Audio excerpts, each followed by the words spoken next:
பிஸ்மில்லாஹிர்ரஹ்மானிர்ரஹீம். தமிழக முதல்வராக விஜய் அவர்கள் பதவியேற்ற உடனே ராதன் பண்டிட் அவர் அப்படிங்கிற ஒரு நபருக்கு அரசியல் பிரிவு சிறப்பு ஆலோசகர் அப்படிங்கிற ஒரு அந்தஸ்துல ஒரு பதவியை கொடுத்தார்.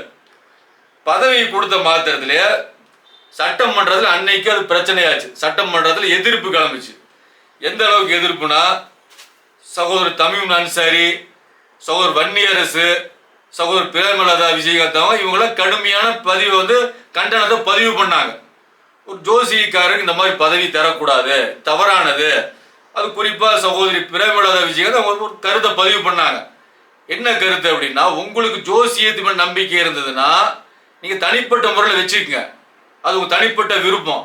அதே நேரத்தில் நீங்க இப்படி பதவி கொடுத்தீங்கன்னா உங்களை நம்பி இருக்கக்கூடிய இளைஞர்களுக்கு ஒரு தவறான வழிகாட்டியாக நீங்க இருப்பீங்க, மாறிடுவீங்க. இப்படி கருத்தை பதிவு பண்ண இது ரொம்ப முக்கியமான கருத்து. நடிகர் விஜய் அவங்க மேல நிறைய பேர் இளைஞர்கள் இளைஞர்கள் இவர் ரொம்ப பாசமா அன்பா நிறைய இருக்கிறாங்க. இப்ப ஜோசியக்காரருக்கு இப்ப ஏற்பட்ட ஒரு உயரிய பதவி கொடுக்கும் போது ஜோசியத்தை ஆதரிக்கலாம் அப்படிங்கிற கருத்து பதிவு செய்யப்படும். இப்ப ஜோசியத்தை ஆதரிக்கலாம் அப்படிங்கும்போது சமுதாயம் எங்க போகும்? பின்னோக்கி போகும். இப்போ வளர்ந்த நாடுங்கிறது போய் ஒரு வளர்ச்சி அடையாத நாடுகள் எப்படி நடக்குதோ அந்த மாதிரி நடைமுறைக்கு போயிடுவாங்க. அப்போ இது உடனே வாபஸ் வாங்கிட்டாரு, அது தனியான விஷயம். அந்த கொடுத்த பதவியை வாபஸ் வாங்கிட்டாரு. வாபஸ் வாங்கினதுக்கு இதில் நம்ம என்ன பார்க்க வேண்டியது இருக்குன்னா, இந்த ராதன் பண்டிட் அப்படிங்கிறவர் அவரு தான் நிறைய சட்ட ஆலோசனை, நிறைய ஆலோசனை எல்லாம் நிறைய விஜய் உங்களுக்கு கொடுத்துருக்குறாங்க. அவரு தான் உறுதியாக அவர் வருவார், 160 சீட்டுங்கிற மாதிரி எல்லாம் ஆரம்பத்தில் பேசியிருந்தார். இப்போ ராதன் நம்ம ஜோசியத்தை பொறுத்த வரைக்கும் ஜோசியத்தில் ஒரு விஷயம் உண்மை இருந்துச்சுன்னா நூற்றுக்கணக்கான விஷயங்கள் பொய் தான் இருக்கும். இவங்க மனித சக்திக்கு அப்பாற்பட்டு இறைவனை மாற மாட்டாங்க. மறைவான விஷயம் தெரியாது. நம்மளை படைத்த வானம் பூமியை முன்மாதிரி இன்றி படைத்த இறைவன் ஒருவனுக்கு மட்டும்தான் நாளைக்கு என்ன நடக்குங்கிறது தெரியும். இந்த அடிப்படை விஷயம் அதை திருப்பி திருப்பி நம்ம பதிவு பண்ணிக்கிறோம். மனுஷன்தான் சில விஷயத்தை வச்சு ஒரு புகை அந்த பக்கம் வருதா நம்ம பார்வையில அதை வச்சு புகையை வச்சு நெருப்பு பிடிச்சுன்னு சொல்ல முடியும். ஒரு குளிர்ந்த காத்து வருதா அதை வச்சு ஒரு அடையாளத்தை வச்சு நம்ம அந்த மழை பெய்யும் சொல்ல முடியும். இந்த மாதிரி சில அடையாளங்களை வச்சு நம்ம கண்டுபிடிச்சிக்க முடியலாமே தவிர இவர் நாளைக்கு இப்படி இருப்பாரு, அவர் நாளைக்கு அப்படி இருப்பாரு, இப்படிங்கிற மாதிரி விஷயத்துல நம்ம யாரும் பதிவு பண்ண முடியாது. இப்படி பதிவு பண்ணா அவங்க மோசமான நபர்கள். இந்த ராதன் பண்டிட்டை பொறுத்த வரைக்கும் அவர் வெற்றிவேலு இந்த பேரே அவர் எப்ப வச்சுக்கிட்டாரு, அவர் டெல்லிக்கு போய் அந்த மாதிரி டைம்ல வச்சுக்கிட்டாரு. அப்ப இந்த ராதன் பண்டிட் மறைவான விஷயம். எந்த மறைவான விஷயம்? விஜய் ஆட்சி அமைப்பாருங்கிறது மறைவான ஒரு விஷயம். சீட்டு இவ்வளவு வாங்குவாருங்கிறது மறைவான விஷயம். இதை அறிவிக்கக்கூடிய நிலையில இருக்கிறதா தன்னை அறிவிச்சுக்கிறாரு. அப்ப இந்த ராதன் பண்டிட் என்ன சொல்லி இருக்கணும்? இந்த பதவியை போடாதீங்க, அரசியல் பிரிவு சிறப்பு ஆலோசகர் பதவி எனக்கு கொடுத்துடாதீங்க. கொடுத்தீங்கன்னா முதலமைச்சர் விஜயை பார்த்து ஒரு பேசியிருக்கணும். என்ன பேசியிருக்கணும்? இந்த பதவியை கொடுக்காதீங்க, கொடுத்தீங்கன்னா சட்டசபையில பிரச்சனை வரும். பிரேமலதா விஜயகாந்த் இதை பேசுவாங்க, தமீம் அன்சாரி இதை பேசுவாரு, வன்னியரசு இதை பேசுவாரு, அதெல்லாம் பிரச்சனை வரும், அதனால நீங்க பதவியை நீக்கிற மாதிரி வரும், இதெல்லாம் வேண்டாம் அப்படின்னு சொல்லி இருக்கணுமா இல்லையா? இவருக்கு மறைவான செய்தி தெரியாது அப்படிங்கிறதுக்காக இந்த செய்தி நம்ம பதிவு பண்றோம். மறைவான செய்தி யாருக்குமே தெரியாது. மனிதர்களிலேயே இறைவனுக்கு ரொம்ப விருப்பமானவங்க இறை தூதர்கள் தான். அந்த இறை தூதர்களுக்கும் இறைவன் கற்றுக் கொடுத்தாதான் தெரியும், இறைவன் அறிவிச்சு கொடுத்தாதான் தெரியும் நாளைக்கு என்ன நடக்குது, நாளைக்கு என்ன சம்பாதிப்பீங்க. இதெல்லாம் இறைவன் கற்றுக் கொடுத்தாதான் தெரியும். இறைவன் அறிவிக்காம சில விஷயம் தாயத்தை உருட்டியோ அல்லது சோளமாத உருட்டியோ அல்லது சில ஜாதகங்களை பார்த்தோ இதெல்லாம் முழுக்க தெரிஞ்சுக்கிறதுங்கிறது இது மனிதனை ஏமாத்துறது. ஒரு மனுஷன் இன்னொரு மனுஷனை ஏமாத்துறான். நான் உங்களோட சிறப்பானவங்க, நான் ஜோதிட கலையில் எனக்கு 30 வருஷம் அனுபவம் இருக்குதுங்க, 40 வருஷம் அனுபவம் இருக்குங்க, நான் சொல்றதை நம்புங்க, இப்படிங்கிற மாதிரி விஷயத்த சில பேச்சுக்கலையின் மூலமாக மக்களை தன் பக்கம் இழுக்கிற வேலையை தான் ஜோசிகர்கள் செய்வாங்க. சாதாரண மக்கள் பேசுவதற்கும் ஜோசிகர்கள் வித்தியாசமா இருக்கும். பார்த்தீங்கன்னாவே தெரியும். ரொம்ப நல்லா பேசுவாங்க, தெளிவா பேசுற மாதிரி இருக்கும். அவங்களுடைய பேச்சுக்களுடைய வழி சொல்ற விஷயம் புரிய. கடகம் இப்படி இருக்குதுங்க, ராகு இப்படி இருக்குங்க, கேது இப்படி இருக்குதுங்க, சனி பகவான் இப்படி பார்க்குறாங்க, இதெல்லாம் பேசும்போது மக்களுக்கு புரியாது. ஓ இவர் சொல்றாரு, இவரோட வயசு வந்து 60 வயசு ஆச்சு, 65 வயசு ஆச்சு, ஜோசியத்தில் இவருக்கு வந்து 30 வருஷம் அனுபவம் இருக்கு, 50 வருஷம் அனுபவம் இருக்குது, இவர் ஒருவர் கடந்த காலகட்டம் சொன்னாரு, அதனால இது நடக்குது, இப்படிங்கிற மாதிரி விஷயத்தை நம்புறோம். ராகன் பண்டிட்டை பொறுத்த வரைக்கும் இவர் முன்னாடி ஒரு விஷயத்தை பேசி 8 வருஷம் முன்னாடி பேசியிருக்காரு. அந்த வீடியோ கூட பாருங்க. இப்போ இறைவன் இவங்களுக்கு கொடுத்ததை இவங்க 2 பேரும் சரியாக பயன்படுத்த மாட்டேங்கிறாங்கிறது என்னுடைய கருத்து. இவ்வளவு அதிர்ஷ்டத்தை கொடுத்துருக்காங்க, இறைவன் கொடுத்துருக்கான். இந்த அதிர்ஷ்டத்தை கரெக்டாக எடுத்து முறைப்படுத்தி 2 பேரும் கம்பைன் ஆகியோ அல்லது ஒருத்தர் முன்னால் நின்னோ ஒருத்தர் பின்னால் நின்னோ இதை எடுத்துகிட்டு போனாங்கன்னா இந்த தமிழகத்தில் இவங்களுடைய அரசாங்கம் சாத்தியம். ஒரு பாயிண்ட். இன்னொரு பாயிண்ட்டு, கமல் சாருக்கு கொஞ்சம் வேகமாகவும் புத்திசாலித்தனமாகவும் ஹார்ட் ஒர்க் பண்ணியும் ஜெயிக்கணுங்கிற மாதிரி ஜாதகம் இருக்குது. இப்போ ரஜினி சாருக்கு ஸ்மார்ட்டாக ஒர்க் பண்ணலாமே ஒழிய ஹார்ட் ஒர்க்கெல்லாம் பண்ணிட முடியாது. ஹார்ட் ஒர்க்கெல்லாம் பண்ணார்னா அவருக்கு உடம்போ மனசோ கெட்டு போகிறதுக்கு வாய்ப்பு இருக்குது. நான் ரொம்ப பாசிட்டிவாக நல்ல மனதோடு அதை சொல்கிறேன். அவருக்கு உடல் நலம் பாதிக்கப்படுறதுக்கு ஒரு வாய்ப்பு இருக்குது. இதை வந்து நாம் வந்து ஒருத்தரை தவறாக உற்சாகப்படுத்தி அவரை நோயாளி ஆக்கிடக்கூடாதுங்கிறது என்னுடைய கருத்து. 2 வருஷம் கழிச்சு அவருக்கு நல்ல வாழ்க்கை காத்துக்கிட்டு இருக்கு. ஸோ அப்போ 2018-19 கழிச்சு 20 புதன் திசையில் கேதுவத்தி ஆரம்பிக்கிற பொழுது ஹீ கேன் கேரி ஆனால் நான் சொல்லுவேன் கண்டிப்பாக அவர் நல்லா வர வாய்ப்பு இருக்குன்னு சொல்லலாம். ஆனால் இப்போ 2018-19 அவர் வந்து டெஃபினட்டாக அவருக்கு கமல் சார் தேவை, கமலுக்கு ரஜினி சார் தேவை அப்படிங்கிற மாதிரி போய்க்கிறது பெட்டர். இவங்க 2 எதிர் துருவமாக போனாங்கன்னா அது சக்தி சேதாரமாயிடும். அதுக்கு தான் வாய்ப்புகள் இருக்குது. மற்றபடி பெரிய அதிர்ஷ்டசாலிகள் தமிழ்நாட்டில் யாரும் இல்லை. இவங்க 2 நல்ல அதிர்ஷ்டசாலிகள். இவங்க கம்பைன் ஆனாங்கன்னாங்க ஒரு நல்ல ஒரு கட்சியை உருவாக்கி இந்த நாட்டை ஆள முடியும். இன்னும் சொல்லப்போனால் திமுகவுக்கு ஒரு நல்ல ஒரு பலமான ஒரு மாற்று கட்சியாக, ஒரு எதிர்ப்பு கட்சியாக, போட்டி கட்சியாக இவங்க உருவாக்குற அமைப்பு இருக்கும். ஆனால் இவங்க உருவாக்கணும். கண்டிப்பாக உருவாக்குவாங்களான்னு கேட்டால் ஒருவேளை இது முன்ன பின் ஆகிற கூட வாய்ப்பு இருக்கும். இந்த வீடியோவில் அவர் என்ன சொல்கிறாரு, 2018 பேசுகிறார். 2018-19 ரஜினியும் கமலையும் குறித்து பேசுகிறார். பேசும்போது என்ன சொல்கிறாரு, 2018-19 ஒன்றும் இல்லை, 2020க்கு அப்புறம் ரஜினி அவங்களுக்கு நல்ல ஒரு வாழ்க்கை காத்து இருக்குது, நல்ல ஒரு வெற்றி வரும், அரசியலுக்கு வந்து ஜெயிப்பாங்க. 2 பேரும் கூட்டணி அமைச்சாங்கன்னா, ரஜினியும் கமலும் கூட்டணி அமைச்சாங்கன்னா இவங்க திமுகவுக்கு எதிராக நல்ல ஒரு பெரிய சக்தியாக வருவாங்க, ஆட்சி அமைக்கக்கூடிய விஷயம் வரும். இவங்களை விட்ட தமிழ்நாட்டில் வேறு அதிர்ஷ்டசாலி இல்லை அப்படிங்கிறாரு. 2018 சொல்றாரு, ரஜினி கமலை விட்டா தமிழ்நாட்டுக்கு வேற அதிர்ஷ்டசாலி இல்லை அப்படிங்கிறாரு. இவங்க அரசியலுக்கு வந்துட்டாங்க அப்படின்னா இவங்க ஜெயிச்சிருவாங்க அப்படிங்கிறாங்க. கமல் தனிப்பட்ட முறையில் வந்தார், ஜெயிச்சாரா? கடந்த சட்டமன்ற தோல்வியை சந்திச்சார் அவரு. அப்ப இதை பார்க்க மாட்டோம், அந்த வீடியோ பாருங்க. அப்ப ரஜினிக்கு என்ன எதிர்காலம்? 2020 அதுக்கு முன்னாடி எதிர்காலம் இல்லையா அவருக்கு? ரொம்ப வறுமையில வாழ்ந்துட்டு இருந்தாரா? பண கஷ்டத்தில் இருந்தாரா? அப்ப இதெல்லாம் என்னன்னு பார்த்தோம்னா எல்லாம் வெளிப்படுத்தி காட்டுவான். இவங்க சொல்றது எப்படி பொய் இருக்கு, எந்த வகையில உண்மை வரும், இது எல்லாமே வெளிப்படுத்தி காட்டப்படும். மக்கள் நம்ப தயாரா இல்லை. அப்ப இந்த ராகன் பண்டிட்ங்கிற வெற்றிவேல் அவர் வந்து 2018 கொடுத்த வீடியோல வந்து தமிழகத்துல இவங்களை விட்டு அதிர்ஷ்டசாலி இல்லைங்கிறாரு. இவங்க வரலைன்னா வேற ஆள் வர்றதுக்கான வாய்ப்பு இருக்குன்னு அதையும் கடைசி சொல்றாரு. நம்ம இந்த வீடியோ பாதியா போடும்போது முழு வீடியோ போடணும் அப்படிங்க. முழு வீடியோல அதுதான் இருக்கு, நம்ம மறைச்சு எதையும் பேச வேண்டிய அவசியம் இல்லை. ஜோசியக்காரர்கள் பொய்யர்கள், இது தெளிவான விஷயம். அப்ப இவங்க வர மாட்டாங்கிறதையும் குறிப்பிட்டு சொல்ல முடியல அவருக்கு. அந்த இடத்துல 2018 பேட்டியில வந்தா இவங்க தான் அதிர்ஷ்டத்தை, இவங்களை விட்டு ஒரு ஆளே இல்லை அப்படிங்கிறாரு. அப்ப அந்த நேரத்துல விஜயை பத்தி ஒரு நாள் சொல்ல முடிஞ்சுச்சா? இவங்களுக்கு ஒரு எல்லை இருக்குது, ஜோசியக்காரர்களுக்கு ஒரு எல்லை இருக்குது. நாம நினைச்சிட்டோம் மானல்லாவ உங்களுக்கு எல்லாமே தெரியும் நினைச்சுக்கிறோம். இது தவறான விஷயம்.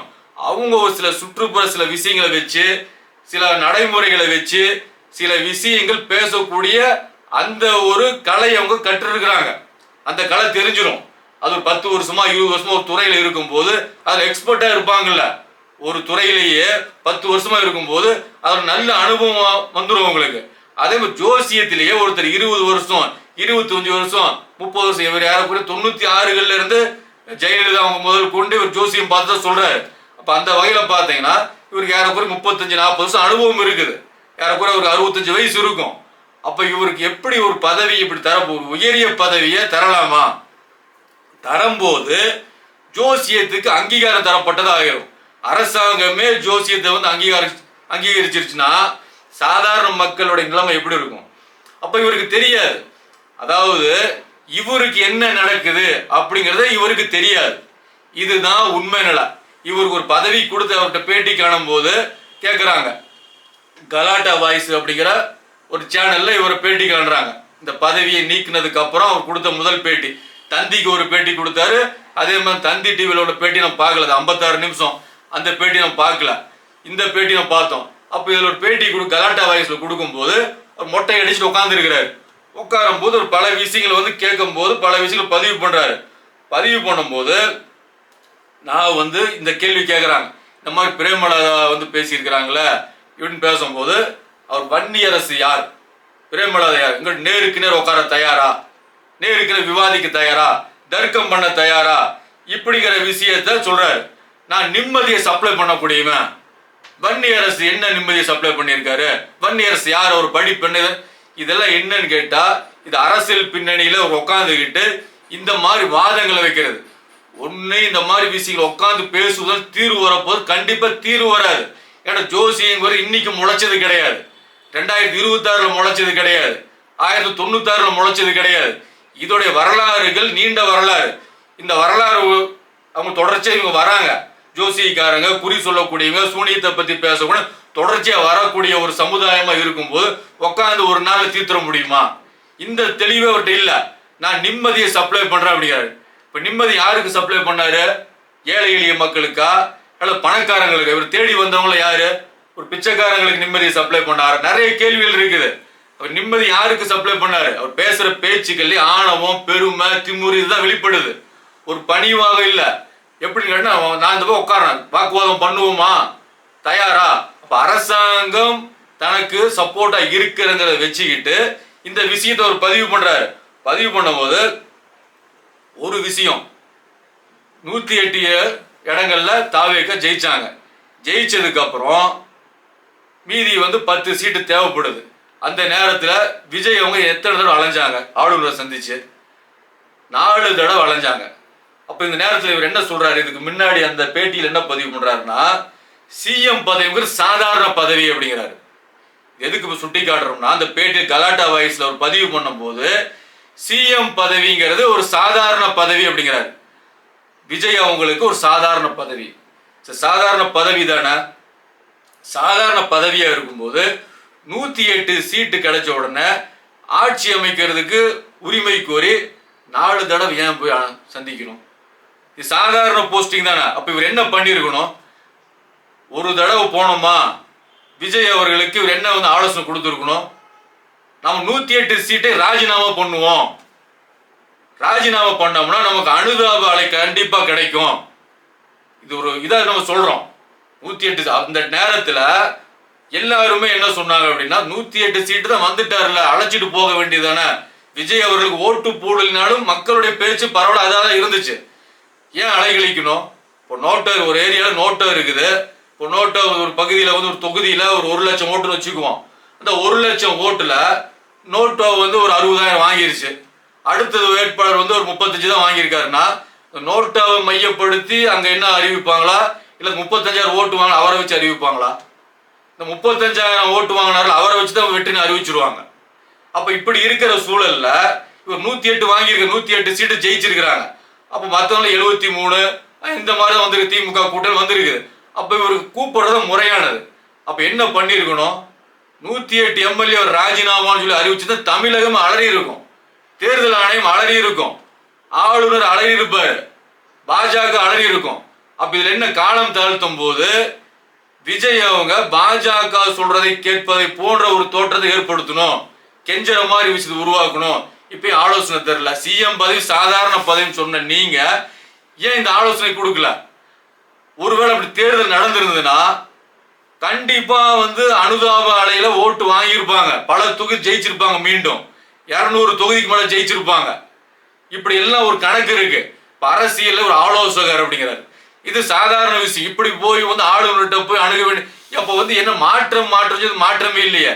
ஒரு சாதாரண திமுக ஒரு 108 சீட்டு வாங்கி ஆளுநர் அழைப்பு கொடுக்கல ஆட்சிக்கு அப்படிங்கும்போது அவங்களும் இப்படிதான் போவாங்க. அப்படிதான் விஜய் அப்படிதான் போக விட்டீங்க.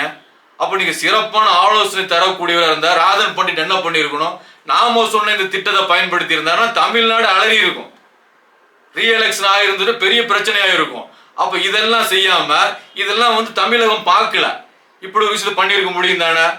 அதையும் சொல்லிட்டு சிஎம் பதவி இப்போ அடுத்து டெல்லி, அடுத்தது ட்ரம்புக்கு ஒரு பிரச்சனை, அதே மாதிரி வந்து புட்டினுக்கு ஒரு பிரச்சனை, ரஷ்ய அதிபர் புட்டினுக்கு ஒரு பிரச்சனை, இவரெல்லாம் தீர்த்து வைப்பாரு.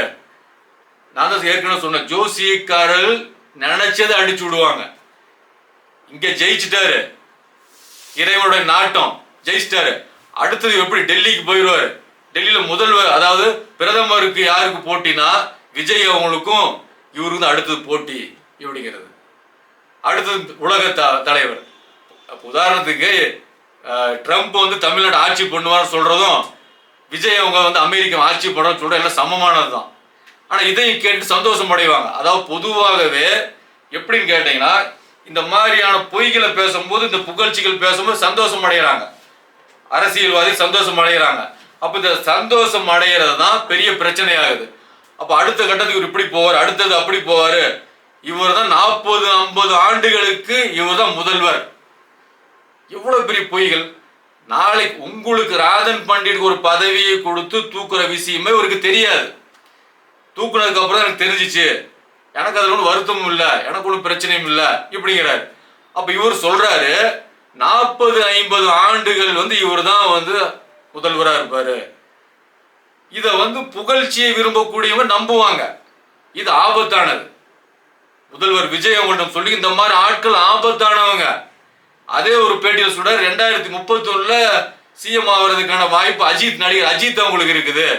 நினைச்ச மாதிரி பேசுவாங்க, அதுக்கு ஒரு காரணம் சொல்லுவாங்க, இது ஒரு காரியத்தை சொல்லுவாங்க. ஏன்னா எங்கிட்ட உண்மை இருக்குது அப்படிங்குவாங்க. மனோ தத்துவ நிபுணர்கள் உட்கார வச்சுக்குவோம். ஒரு இடத்த சொல்றாரு, மனோ தத்துவ நிபுணர்கள் உட்கார வச்சுக்குவோம், வன்னியரசு உட்காரட்டும், பிரேமலதா உட்காரட்டும், நான் சொல்வது சரியான்னு சொல்லி அவங்க சொல்லட்டும், இப்படிங்கிற மாதிரி விஷயத்த பேசுறது. அப்ப என்னன்னா, நாளைக்கு நடக்கிற விஷயம் படைத்த இறைவனை தவிர வேற யாருக்கும் தெரியாது. 40-50 வருஷம் அப்படின்னா, இன்னைக்கு விஜய் அவங்களுக்கு 53 வருஷம்னா 50 வருஷம் அப்படின்னா என்ன ஆகுது? 100 வயசு வரைக்கும் உயிரோட இருப்பாரா? 90 வயசு வரைக்கும் உயிரோட இப்படி கேள்வி கேட்டா, ஏன் கருணாநிதி அவங்க இல்லையா 90 வயசு வரைக்கும்? இருந்தது வேற, இவர் இருக்க போறது. கருணாநிதி அவங்களுக்கு இந்த மாதிரி யாரும் ஜோசியம் பார்த்து இவர் இன்னும் வந்து 30 வருஷம் ஆட்சி பண்ணுவாரு, 10 வருஷம் ஆட்சி பண்ண சொல்லி அந்த மாதிரி நடந்துச்சா? அது வேற. அவரு மரணிச்சிட்டாரு. அந்த வயசை கொண்டு இங்க கம்பேர் பண்ணக்கூடாது. யாருக்கு எந்த உத்தரவாதமும் இல்லை, யார் எப்போ மரணிப்போங்கிறது படைத்த இறைவனுக்கு மட்டும்தான் தெரியும். அப்பேற்பட்ட விஷயத்தை எடுத்து இவர் இன்னும் 50 வருஷம் உயிர் வாழ்வாரு, இன்னும் 40 வருஷம் உயிர் வாழ்வாரு இப்படிங்கிற மாதிரி பேசுவதெல்லாம் இது வந்து மறைவான விஷயம், இவருக்கு தெரியும் இப்படிங்கிறத கொண்டு வர மாதிரியான விஷயத்தை கொண்டு வராரு. இதெல்லாம் எச்சரிக்கையா இருக்கணும். இவருக்கு மறைவான விஷயம் தெரிகிற அளவுக்கு இருந்ததுன்னா, கரூர்ல சம்பவம் நடந்தது இல்ல, கரூர்ல 41 பொதுமக்கள் இறந்தாங்க. விஜய் அவங்க பார்க்க வரன்னு சொல்லி அந்த கூட்ட நெரிசல்ல 41 பேர் இறந்தாங்க. இதை முன்னாடி ஒரு அறிவிச்சிருக்கலாம்ல, கூட்ட நெரிசல் ஏற்படும், நீங்க போறதுக்கான விஷயத்துக்கு முன்னாடி இந்த மாதிரி விஷயம் ஏற்படும், 41 பேர் இறந்து போவாங்க, இதனால உங்களுக்கு பிரச்சனை வரும், சிபிஐ அளவுக்கு வந்து பிரச்சனை வரும், அதனால அந்த இடத்துக்கு போகாதீங்க, கரூர் கூட்டத்தை ரத்து பண்ணிருங்க, மாத்திருங்க இப்படி சொல்லிருக்கலாம். இதெல்லாம் மக்கள் வந்து உணரணுங்கிறத நம்ம பேசுறோம். ராதன் பண்டிட் நமக்கு எதிரியும் கிடையாது, அவருக்கு நமக்கு எந்த தொடர்பும் கிடையாது. ஜோசியத்துடைய நிலைப்பாடு என்ன அதான் விளக்கிட்டு இருக்கிறோம்.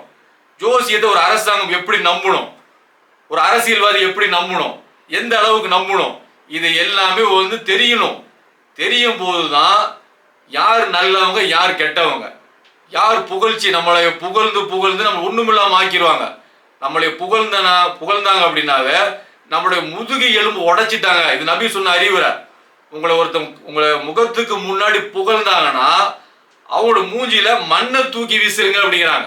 இது நபியோடைய வழிமுறை, நபி கற்றுக் கொடுத்த பாடம். நாம புகழ்ச்சிக்கு அடிமையாயிட்டோம் அப்படின்னா, நாம உலக தலைவர்னு சொல்லும் போது நமக்கு சந்தோஷம் வரும், நம்ம வந்து இந்தியாவை ஆள போறோம்னு சொல்லும் போது சந்தோஷம் வரும். அப்ப இதை வந்து உணர்ந்து நடக்கணும். இதெல்லாம் அவருக்கு தெரியாது.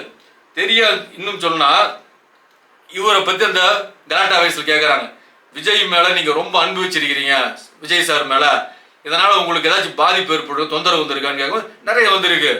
ஒருட நான் ஹோட்டல்ல தங்கி இருந்தேன், அப்போ ஒரு அதிகாரி என்னை வந்து அரெஸ்ட் பண்ற அளவுக்கு வந்துட்டாரு. அது ஒரு வெள்ளிக்கிழமை 8 மணி நேரம். அந்த நேரத்துல சாருக்கு நான் ஃபோன் பண்ணேன், அதன் மூலம் நான் தப்பிச்சேன் அப்படி வச்சு பதிவு பண்றாரு. இந்த கலாட்டா வயசுல இருக்கும். அப்ப இவருக்கு ஒரு பிரச்சனை வர்றதை கூட இவருக்கு அறிய முடியல. இவர் மறைவான விஷயத்த, நாளைக்கு நடக்கக்கூடிய விஷயம், இவர் 50 வருஷம் ஆட்சி பண்ணுவாரு, இவர் இப்படி இருப்பார் சொல்லக்கூடியவர், தனக்கு ஒரு பிரச்சனை வருது, தனக்கு வரக்கூடிய பிரச்சனையை கூட இவரால் சரி செய்ய முடியல, சரி செய்ய முடியாது. இந்த இடத்துக்கு போனா ஒரு பிரச்சனை வரும், நமக்கு போகக்கூடாது, ஒரு அதிகாரி கிட்ட மாட்ட போறோம், 8 மணி நேரம் நம்ம சிறை காவல் வைக்க அதெல்லாம் அவருக்கு தெரியல. இப்ப இதெல்லாம் இறைவன் நமக்கு உணர்த்துற பாடம். அந்த சாதாரண மனிதர் அப்படிங்கிற நிலையிலிருந்து யாரும் மாறவே முடியாது. ஒரு சாதாரண மனுஷன் என்னென்ன பலவீனம் இருக்கோ அத்தனை பலவீனமும் இந்த ஜோசிக்காரர்கிட்ட இருக்கும். ஜோசிக்காரர் இறைவனுக்கு விருப்பமானவங்க மாதிரியும் இவங்க சொல்றதெல்லாம் சரி நினைக்கிறோம்ல, இது தவறான விஷயம்.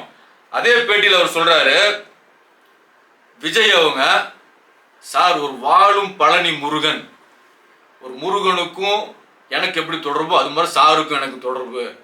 அப்போ வந்து ஒரு கடவுள் ரேஞ்சுக்கு இவங்க வழிபடுறாங்க, இந்து மத சகோதரர் வழிபடக்கூடிய கடவுள் ரேஞ்சுக்கு முதலமைச்சர் விஜய் அவர்களை உயர்த்தி பேசுறது ஒரு முருகன் மாதிரி நான் பார்க்கறேன் நான். இது அப்போ ஒப்பிட்டு பார்த்தோம்னா தெரியும், முருகன் அப்படின்னு அவங்க சொல்லக்கூடிய விஷயம் இந்த வரலாறு ஒப்பிட்டு பார்த்து விஜய் அவங்களுக்கு ஒப்பிட்டு பார்த்து இதுல பொருந்தாது. எதுவுமே வாய்க்கு வந்தது பேசுறது, விஜய் அவர்களை திருப்திப்படுத்தும் விதமா பேசுறது, அவர் சந்தோஷம் அடையும் விதமா பேசுறது, பேசும்போது இதுல எந்த அளவுக்கு வந்து நமக்கு நன்மையை பயக்கும், நன்மையை பயக்காது. இதெல்லாம் இன்னும் சொல்றாரு அதே பேட்டியில, சாரும் நானும் பேசியிருக்கிறோம், ஒரே வருஷத்துல ஏழைகளுடைய பிரச்சனை தீர்த்துருவோம். எத்தனை ரேஷன் கார்டு, இத்தனை ரேஷன் கார்டு இருக்கா, இத்தனை கோடி ரேஷன் கார்டு இருக்கா, அது 4 கோடி மக்கள் ஏழைகளா இருக்கிறாங்களா, அவங்களை எப்படி தீக்கணும், எப்படி தீப்பீங்க, 2 பேர் சேர்ந்து உட்காந்து பேசணுங்கிறாரு.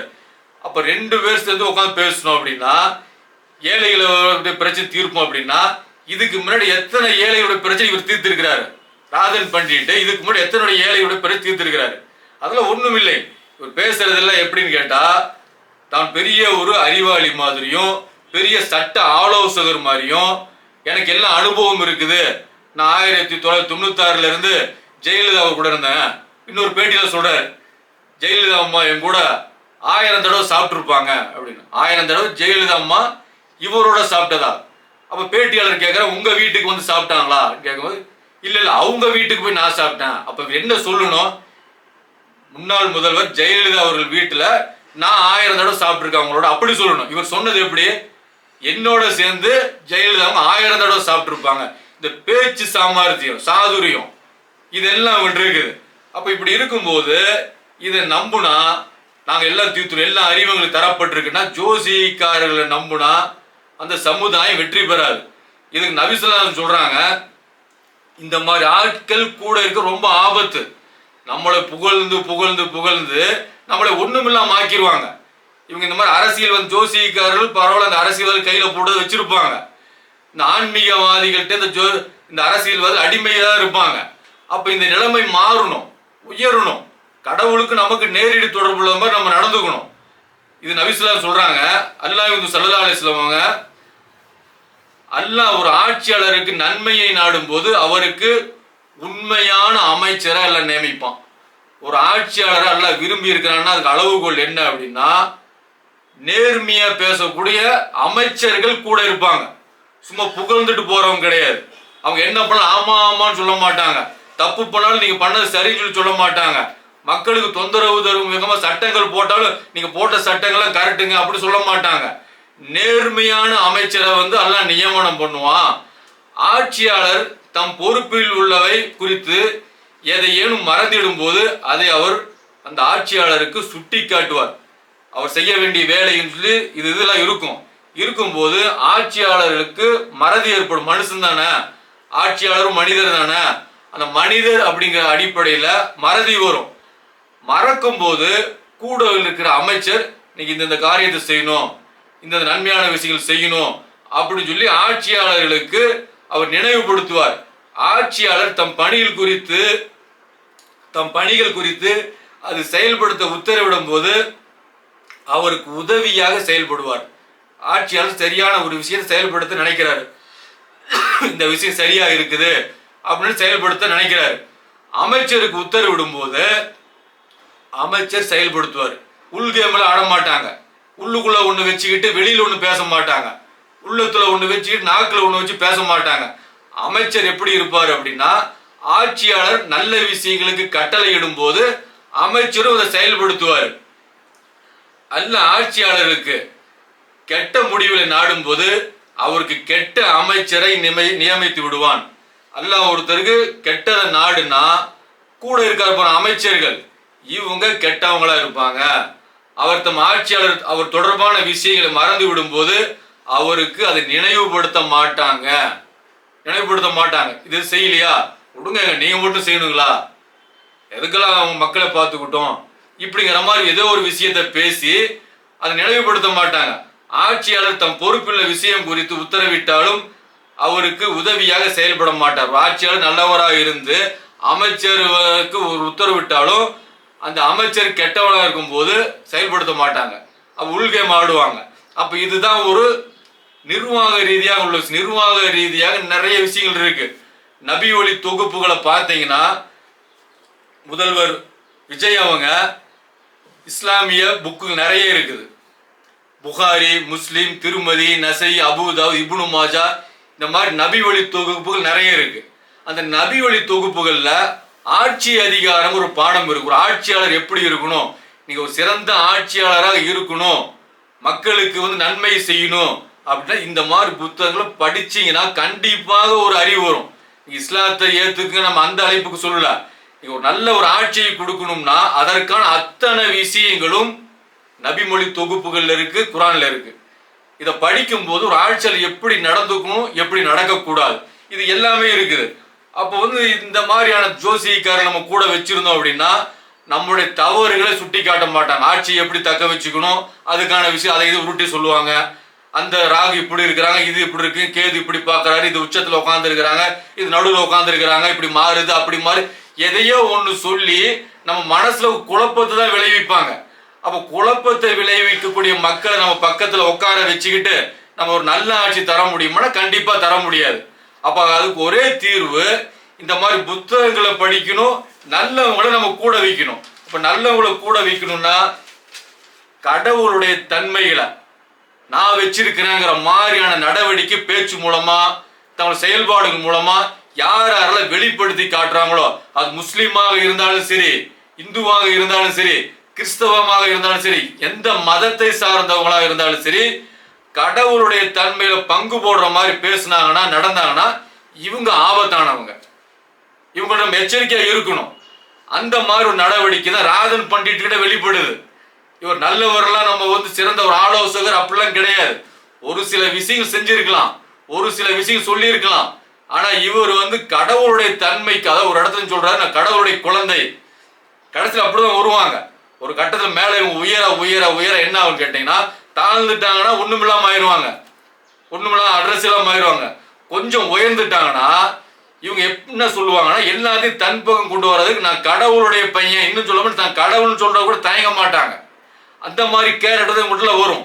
ராதல் பண்டிட்ட குறிப்பிட்டு சொல்ல அத்தனை பேர் ஜோசிகாரனை பொறுத்த வரைக்கும் அவங்களுக்கு ஒரு அரச பதவியோ அல்லது உயர்ந்த பதவி வந்துருச்சுன்னா அவங்க இன்னும் அடுத்த கட்ட வழிகேட்டை விதைப்பாங்க.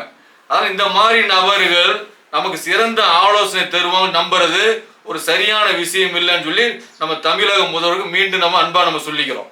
அல்ஹம்துலில்லாஹி ரப்பில் ஆலமீன்.